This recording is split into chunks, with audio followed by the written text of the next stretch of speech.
Hey everyone, welcome back to my channel. This is Laura, the real Laura B. It's tea time or mega pie time or whatever time you're watching it. Today's video is an excerpt from the Unsealed Documents. And this is about where was Amber Heard's medical testimony, her medical doctors. She brought expert witnesses in to testify against Johnny's finger, but she didn't bring any medical doctors to support her own injury claims. And that's what we're going to explore today. So hang on. And here we go. Hi, I'm Laura, also known as TheRealLauraB from Twitter, and now here on YouTube. I'm a researcher, new wave internet media, and commentator. I'm not a lawyer, nor offering any legal advice. Join me on a journey to review the world of celebrity lawsuits and current events. Let's get started. Hey everyone. So yeah, I was really bothered. And when we got these unsealed documents, this is the one thing that stood out to me the most. She had no medical testimony to support her claims, but Johnny was prepared. His side did have an expert witness to counter her claims. Sadly, they had nothing to rebut, but we have her information here. But let's start off with a little bit of testimony from Amber first. Now, we know she claimed multiple SA situations in the UK. We found in these records that Judge Nichols did not believe her claim from Hicksville, said that there's no way she was SA, she would have known it, she couldn't have ignored it. But he did find, crazily enough, for her SA claim for Australia, which would be the bottle, which made no sense how you can say someone's completely lying about a claim and then suddenly say, oh yeah, but now she's credible again. So we're going to look first at an excerpt from Amber Heard's deposition from January 13th regarding this specific injury, when I'm only concerned with the injuries in this video. So let's take a quick look. I hope you can see this. I can make it bigger and swap it back and forth. Hold on. All right, let's do it this way. So we know the same thing that was testified in the UK. She had told Miss Sexton of her injuries after May 21st. She didn't tell them when they happened. She didn't talk about it with her until after she'd already filed for divorce. And of course, she was calling witnesses. So let's just start with who she is. Miss Sexton was your acting coach and also by your testimony, a dear friend. So she is one of the people you told. Is that fair? Amber says yes. Question, when did you tell Miss Sexton that you were AR'd in Australia, allegedly by Mr. Depp? Amber, I don't recall. Question, didn't you tell her the day Miss Sexton was appointed to sit for a deposition in this case? Amber, I have no idea when she was subpoenaed. Question, but isn't that when you told her? Amber, I don't know. I have no idea the date she was subpoenaed, so I don't know if that's the same day I told her. Question, didn't you tell her at your home when your lawyers came to your house to prep her for a deposition in this case? Amber, I don't recall that that's why she was there. I recall that she was there because she lived abroad and it was on rare occasions that she was in LA, and we very rarely get to spend one-on-one time in person. And there was a separate time in which the UK Sun attorneys were conducting an interview for me, but I don't know. I don't know if they were there. I don't know how that timeline matches with her. Well, this is, if you've seen any of the deposition videos that Jax and Brian have been doing on their channel, and I'll link that, you can get an idea how she's stammering through this, trying to come up with a reason why Sexton was obviously in her home the day or the day before her deposition. Question, did you tell anyone else about the alleged SA in Australia other than your attorneys and Miss Sexton? Amber, I told doctors. Question, what doctors? Well, I obviously told Bonnie Jacobs. I don't recall if I told Amy Banks. I really just don't remember. If I told Dr. Banks at some point after, I told my gynecologist I visited. Now, these doctors she's referring to are therapists. In fact, she's not calling them doctors. She's, well, Bonnie Jacobs, Amy Banks, then she becomes Dr. Banks, but they are not medical doctors. They're therapists, and Amy Banks, in fact, was working, as she testified, in the role of a marriage relationship counselor. They weren't married yet. But she says, I told every gynecologist I visited. Question, who is your gynecologist now? Amber. I started going to a new one. I don't remember her name, but I'm sure we could find it. I don't know it off the top of my head. Now, remember, this is January, right before the trial is starting this year. I don't know her name off the top of my head. Question: who was your gynecologist before this gynecologist? I've had a couple. I was actually just using my fertility doctor effectively as my gynecologist. Okay, let's cross over and up. Okay, well, who's your fertility doctor? Dr. Carolyn Alexander. And you told Dr. Carolyn Alexander? I don't know if I told her. I just remember I started making it a habit to start telling doctors that I was in that situation with. I told another doctor in the UK that I saw as a gynecologist, but I can't remember their name. I've seen a few, but I'm sure we can get those names to you. Question: yeah, I think we're going to need every name of every doctor you've ever told about this sexual assault in Australia. Answer: okay, of course. Now, as far as getting a doctor from the UK, that would be hard, but she did sign a HIPAA release here in the United States for any injuries claimed or medical treatment claimed around her abuse allegations, not for anything else. And that's why there was so much redacted on a lot of the therapy notes, because I guess she was seeing therapists for other things that had nothing to do with quote unquote abuse. Yeah, I think I'm going to need every name of every doctor you've ever told about this essay in Australia. Okay, of course. So the Australia incident, you testified that this is where it all started because you and Mr. Depp were having a disagreement. So this gets into the agreement, but we're out of the injury now. So I find that interesting that she saw so many gynecologists and didn't present one of them, not one, as a witness for her defense in Virginia. Now, as I said, Johnny's team was prepared. They had Dr. Kimberly Collins, a forensic pathologist who was ready to rebut any medical testimony that Amber Heard brought. And they would have known that because you can't just spring it on them. They had to list her as an expert witness, and they did not get to call her. Let's see what she has to say. Let's see if I can make this a little bit bigger for you all. As long as I can fit it in the window, I will do that. Yeah. So this talks about Kimberly, Dr. Collins. She's from Newberry, South Carolina. She's a forensic pathologist with the Newberry Pathology Group at Newberry Memorial Hospital and has been practicing in this area for 27 years. Previously, she was a full professor in pathology and laboratory medicine and has a fellowship, and she's done all these. She's board certified, which I'm sure that Elaine Braderhoff would have loved because she kept throwing that out. She's a former president of the National Association of Medical Examiners. So this is her information to show that she is a true expert witness. Dr. Collins received her Bachelor of Science in Microbiology from the University of Georgia. Looks like she's been an seasoned expert of over 3,000 cases. But here's what we're interested in. Subject matter of Dr. Collins' opinion. Dr. Collins will testify concerning Ms. Heard's injuries purportedly sustained as a result of Mr. Depp's alleged physical abuse, as well as Mr. Depp's finger injury sustained in March 2018 in Australia. Now, Johnny did have his own doctor and expert, so she was not called.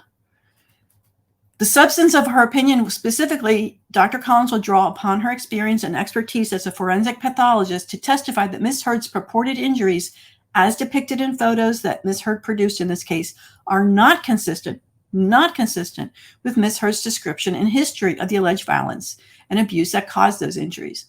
Dr. Collins will also testify that the injuries to Mr. Depp's finger that he sustained on March 8, 2015 in Australia, specifically a severed fingertip and bone fracture, is consistent with Mr. Depp's description of the violence. So we'll move on to this. She's going to describe for the court what blunt force trauma is, what a contusion is, and I'll have this linked below with the page number for quick reference.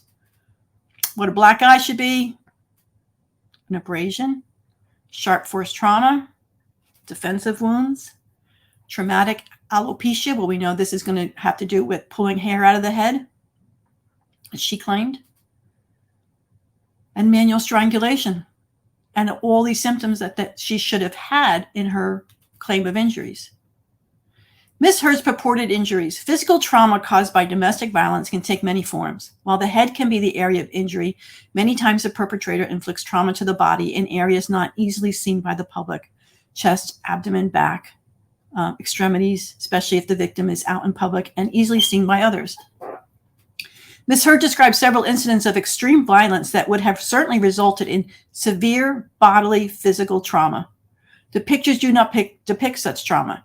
Dr. Collins will also provide opinion in the alleged incident in which photographs were not produced. She only has something verbal to go by.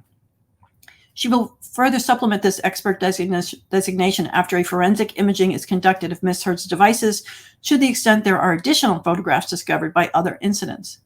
To the extent there are no additional photographs, Dr. Collins will opine as to the types of injuries she would expect to result based on her description of the abuse. So let's start with the first one, March 8th, 2013, which Ms. Heard claims this was the first one. Ms. Heard reported that she was violently struck in the face by Mr. Depp. Specifically, Ms. Heard alleged that Mr. Depp struck her in the back with the back of his hands with rings. So backhanded slap on his fingers. This allegedly resulted in blood on the wall. Ms. Heard stated, Mr. Depp hit me in the face with the back of his hand and drew blood, some of which ended up on the wall. He had silver rings on. He always wore rings. And Ms. Heard thinks those might have been what drew the blood. Ms. Heard's first statement dated December 15th, 2019. Now, what I found interesting about this is in the UK, when she finally testified and they narrowed her down, she said the blood had spattered onto a Smeg fridge. And our good friend Adam Waldman then tweeted out a receipt for the Smeg fridge that had been purchased, 9 months or more after the incident? So that couldn't have been it. The photographs that she provided were pictures of a lateral upper arm of Ms. Heard showing a non-patterned contusion. And there's the photo that she showed. This doesn't even have fingers. It looks like she just banged into something. I think she was trying to say that Johnny grabbed her. But this is the part that's going to get important. This part up here is her face, where she was backhanded. Based on Ms. Heard's description of the violence, Dr. Collins would expect to see swelling and contusions of the face, as well as lacerations and incised wounds to the face, secondary to the strike, which allegedly resulted in blood on the wall. The skin would have been broken. Facial scarring could have resulted from such a strike due to the blunt force trauma, combined with sharp force injuries from the rings. Dr. Collins is not aware of any facial scarring to Ms. Heard. And we only have this part of her face, but she pretty much caught herself out. Now, Johnny's rings are very intricate, have it very raised and lowered areas that could easily cut if he had forcefully backhanded her, as she claims. That makes no sense. August 2014 in the Bahamas. I think this is when he supposedly did went inside her with his hand after they were watching TV with Jack, and wine had spilled. We don't have any photos that I can remember to find. Ms. Heard's description of the abuse.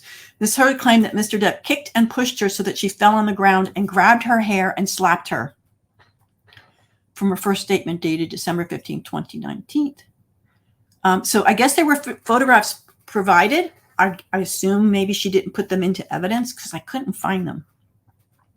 The facial injury as depicted in the photographs provided are not consistent with Ms. Heard's description of the alleged abuse. Dr. Collins would expect to see facial trauma to have resulted in the contused black eye with swelling. With such abuse, Dr. Collins would expect bruising in the area, struck, kicked, and bruising and or abrasions to the face by pulling the hair. Traumatic alopecia could result, pulling hair out of the scalp. Kicking could cause broken ribs or contusions on the body. None of these were depicted in the photographs provided. And this was from 2014. So this was not the Bahamas trip after the staircase incident.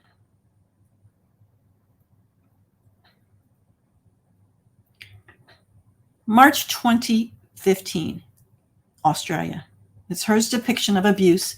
Ms. Heard stated over the course of those 3 days, there were extreme acts of psychological, physical, emotional, and other forms of violence. Ms. Heard's first statement dated December 15, 2019. Specifically, Ms. Heard was left with an injured lip, nose, and cuts on her arms. Ms. Heard further described the events as there was broken glass everywhere and her feet were getting cut. Her feet and arms were very bloody. He was pressing so hard on my neck she couldn't breathe. Ms. Heard alleges that she sustained the injuries to her forearm, using forearms to try and raise herself up and cutting herself on the broken glass on the counter. Ms. Hurd also alleged that her arms and feet kept slipping and sliding in the spilled alcohol and were dragged against the broken glass on the countertop and the floor, which repeatedly slashed my arms, my feet and arms. Now, I think she's referencing to the UK witness statement, because remember, this testimony hasn't been given yet. I don't even think she's given her deposition here yet. So let's talk about these pictures. A picture provided depicts 3 linear scars on Ms. Hurd's forearm, which are consistent with sharp force injury or deep linear abrasions. Let's see if I have that one. There was never pictures of her other arms. There was no injuries to her hands.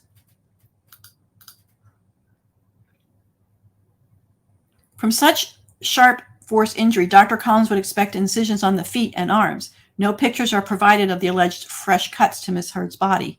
However, pictures of scars are provided. It's difficult to ascertain from the pictures of these scars when the injuries occurred. I think she testified in the UK that she had provided them in 2019. But you can see the date of these photos. But again, they could have happened at any time after. After 3 days of extreme acts of physical violence as described by Ms. Hurd, Dr. Collins would expect to see severe injuries to various parts of the body. Dr. Collins would expect neck contusions from manual strangulation. None of these are depicted in the photos provided. And I guess going by her statements, Dr. Collins wasn't aware of her R allegation with the bottle. December 15, 2015. This would be when they were fighting before the James, what was his name? Corbin show, right? This is before the show. Ms. Hurd's description of the abuse. Ms. Hurd claimed that Mr. Depp slapped her and grabbed her by her hair, dragging her by her hair through the apartment, all around between different rooms and up and down different staircases multiple times, as I recall, and pulled clumps of her hair out.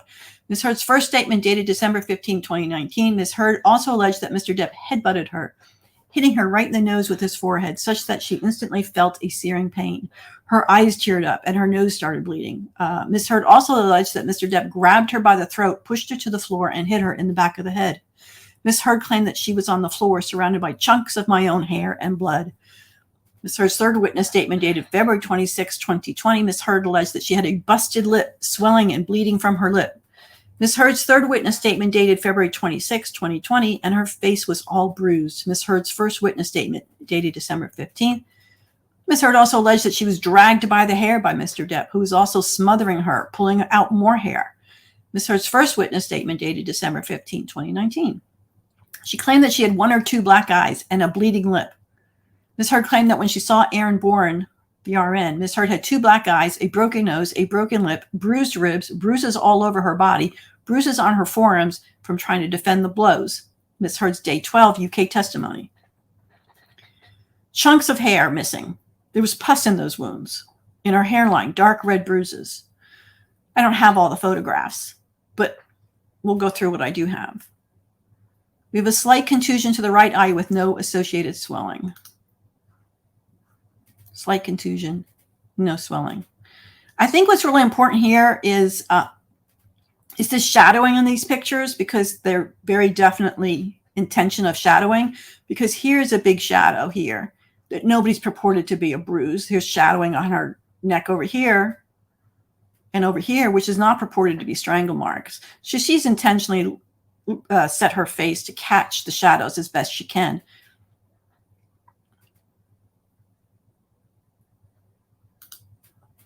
Sorry. Contusion appears red and yellow. The lip is abraded with blood, and dried lip tissue underneath shows the abrasion. A contusion to the left forehead at the hairline without swelling. A picture of the scalp. I'll get back to that, but let's look at this again. This was one of the pictures she put in, and I mean, I see dry skin on this lip. But there was a picture that supposedly Io or someone took that it showed a little bit of red bleeding, which we purported that she may have pulled this dry spot off herself. But she herself submitted photos with no broken lip at one point. There's the scalp, where the hair is supposed to be pulled out and left all over the apartment. Clumps of it all over the apartment. There's one spot. Here's the rest of her scalp. Doesn't seem to be missing anything else.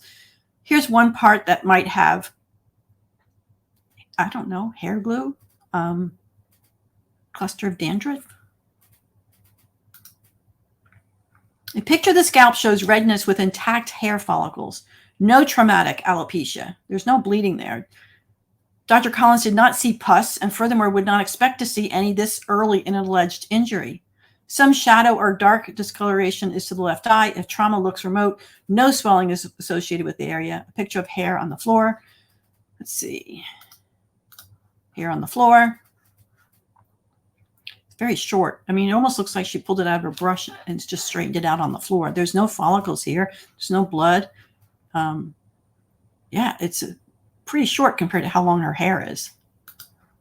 No swelling is associated. A picture of the hair on the floor shows blonde hair. However, root detail, if any roots are even present, cannot be assessed. The only documentation by Aaron Bourne, RN, in the medical records was bleeding from the lip, and that was 3 days later, I think. Ms. Bourne noted that Ms. Heard reported that her hair had been pulled out, but Ms. Bourne was unable to visualize the hematomas that Ms. Heard had described. My analysis, based on, or doctor's analysis, based on Ms. Heard's description of the violence, Dr. Collins would expect to see bilateral periobital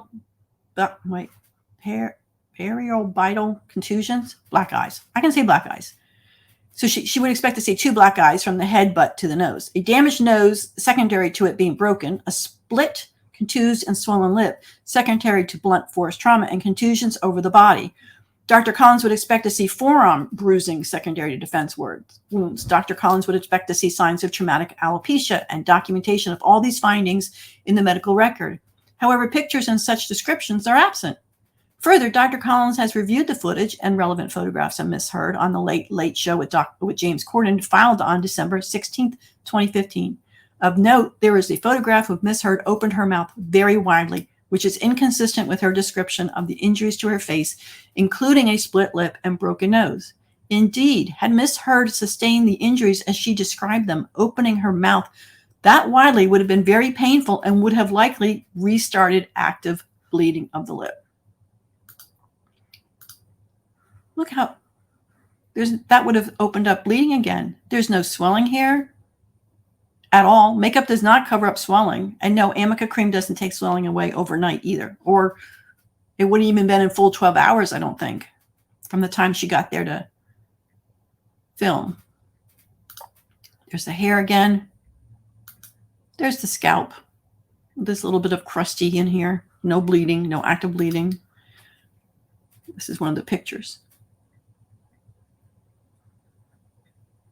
I think it was testified that she had some surgery done under her eye to remove something.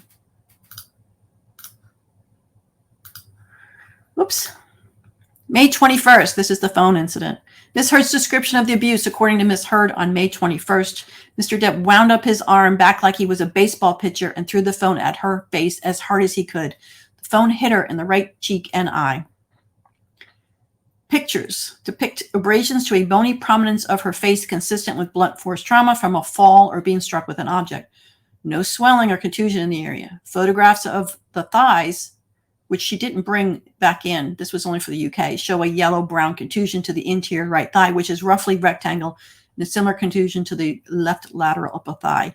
She tried to put these into the UK, but I don't think they ever came about. This is what came into the Virginia court, where she had obviously filtered the photo. This is the exact same photo that they showed the police. And it was very clear that she had duplicated the photo and highlighted the reddening and shadows. And again, we have a lot of shadows in here. I think she looked more bruised and beat up every day she showed up to court with the way she did her makeup, to be honest with you.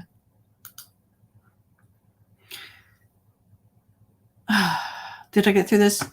Photos, based on Ms. Heard's description of the abuse, Dr. Collins would expect more swelling and contusions in the area of her eye and nose, which are not reflected in these photos taken 6 days after Ms. Heard alleged she was abused. So this is the ones that she's submitted. So let's, yeah.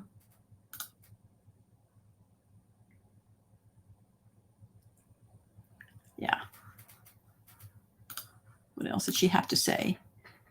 These do not reflect the injuries. This is the one I missed. I was like, wait a minute, I saw this. However, the photographs submitted do not reflect these injuries. Photographs of Ms. Heard depict nonspecific redness and what appears to be acne. That's the one. There it be. The big old pimple right in the middle. It appears to be acne and nothing more. My daughter had cystic acne. It's very painful, and it often comes up in the very same places. She had it on this area of her face and some on her back, and it would just always come back in the same places and be more irate and red every time. Yeah. So what else in some of the testimony she gave with Johnny beating her on the back in Tokyo, and then the testimony that she gave that she waited till after she got off the red carpet to check her back to make sure there was no bruising. In this picture where Johnny was supposed to have backhanded her on a plane after he and the stewardess all imbibed in alcohol and drugs.